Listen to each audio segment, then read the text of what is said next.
Bonjour à toutes et à tous, j'espère que vous allez bien. Aujourd'hui on se retrouve pour un tutoriel, donc le look que je porte sur les yeux. Pour ma routine teint c'est exactement la même que dans ma précédente vidéo, vous l'aurez vu, j'ai juste changé au niveau du blush, mais ça je vous le montre également dans le tuto pour les yeux, si ça peut vous plaire. Je vous laisse regarder la suite. Pour commencer, j'utilise la base à paupières Pro de chez P. Louise, donc qui va vraiment nous permettre de faire ressortir les fards et leur permettre de s'accrocher sans trop faire de chute, puisque celle-ci reste légèrement humide. C'est vraiment fait exprès et c'est une des particularités de cette base. On va commencer maintenant avec le pinceau 231 de chez Zoeva, qui est parfait pour le creux, et pour la palette, on va utiliser la palette Carnival XL Pro de Be Perfect en collaboration avec Stacey Marie. Avec la matière qu'il me reste sur mon pinceau, je viens légèrement l'étirer vers l'extérieur pour choisir et définir la forme que je souhaite. Je vais maintenant créer la première teinte de transition, il s'agit du fard Shockwaves, toujours de la même palette. Dans un premier temps, je viens la poser et vraiment saturer mon pinceau pour pouvoir avoir une intensité équilibrée, pas qu'il y en ait trop ou pas assez. Une fois que ceci est fait, je reprends mon pinceau 231 avec un tout petit peu de matière, donc le fard Mood, et je viens faire des petits arrondis pour mieux les dissoudre ensemble. Je vous conseille également avec un pinceau tout propre de venir pré-estomper, si on peut dire ça comme ça, pour avoir le dégradé le plus doux possible, toujours en étirant sur l'extérieur.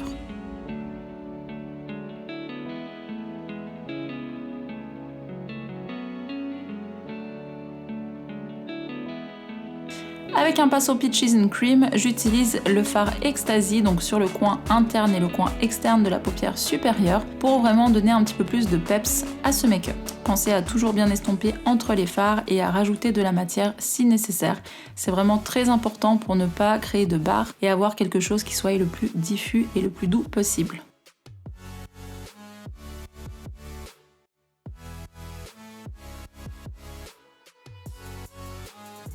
Je viens ensuite avec un pinceau Baume 17 et une poudre de finition estomper tous les contours de ma forme.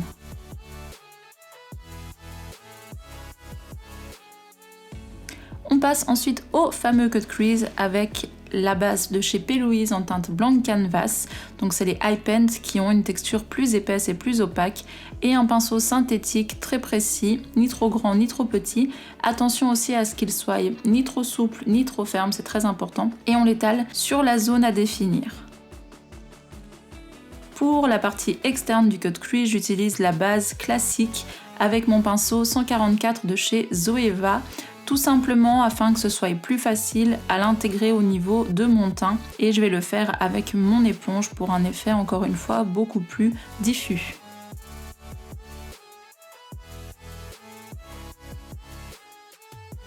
On passe à la glitter glue et j'ai choisi celle de chez Peaches and Cream qui est juste génialissime. Et pour le pigment, j'ai choisi également de la même marque, la teinte Luxe. Je l'applique avec un pinceau estompeur afin de ne pas créer de petits paquets et je tapote tout doucement. Pour le ras de cils inférieur, il s'agit du pinceau Morphe R43 que je vais utiliser donc au niveau de tout mon ras de cils, comme je viens de le dire, en superposant les fards comme avant, sauf que je commence par la teinte de transition, donc la teinte Shockwaves, la teinte Mood, et pour finir, j'appliquerai la teinte Ecstasy, donc ce vert assez néon. Et n'oubliez pas de bien estomper entre chaque étape avec un pinceau estompeur sans matière, vraiment propre. Moi j'utilise le E38 de chez Sigma, mais après honnêtement il n'y a pas d'indication là-dessus, juste un bon pinceau estompeur. Pour le ras de cils supérieur et pour créer de la profondeur et donner de l'intensité au regard, je reprends le même pinceau et je vais faire la même chose. Donc tout d'abord la teinte Shockwave, ensuite Mood et ensuite le fard Ecstasy. J'hésite pas vraiment à étirer sur le coin externe et à relier mon ras de cils inférieur et supérieur. Je mets du crayon noir dans la muqueuse supérieure.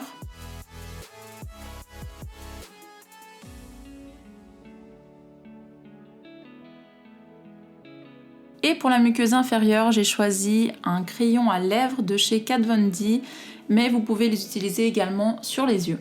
Et d'ailleurs, c'est KVD Beauty maintenant. Encore une fois, on va venir estomper donc avec un peu de poudre de finition. C'est important qu'elle soit pas trop épaisse pour pas rajouter de la matière au visage. C'est vraiment le secret. Pour les faux cils, les 113, donc les Wispy de chez Ardell que j'aime beaucoup avec ma colle duo qui sèche instantanément, donc c'est assez rapide, faut quand même attendre une quinzaine de secondes, mais elle est très pratique. Et je les applique avec une pince à épiler. Je commence par placer mon faux cil au niveau du centre de mon œil, le coin externe et en tout dernier, le coin interne. N'hésitez pas à faire des légers coups de pression. Pour l'highlighter sur mon arcade sourcilière, j'ai choisi la palette Brain Freeze de Jeffree Star Cosmetics et pareil pour mon coin interne. Là, j'utilise une pince exprès pour faux cils pour pouvoir les plaquer contre mes vrais cils auxquels j'ai mis du mascara juste avant. Pour le blush, je vais venir en ajouter un petit peu avec la teinte Foolish, toujours de la même palette Carnival Excel Pro. Je profite également quand je termine le maquillage des yeux pour passer un petit coup de gel transparent sur mes sourcils pour enlever justement la matière qui s'y serait déposée. Et voilà le look final. Ça agrandit vraiment l'œil, ça ajoute de l'intensité, de la profondeur. J'adore ce genre de forme.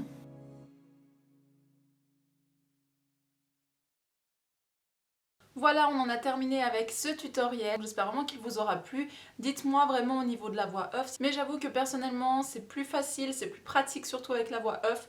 Puisque voilà, il y a du bruit où je suis, pas mal de chiens aussi dans le bâtiment où je vis.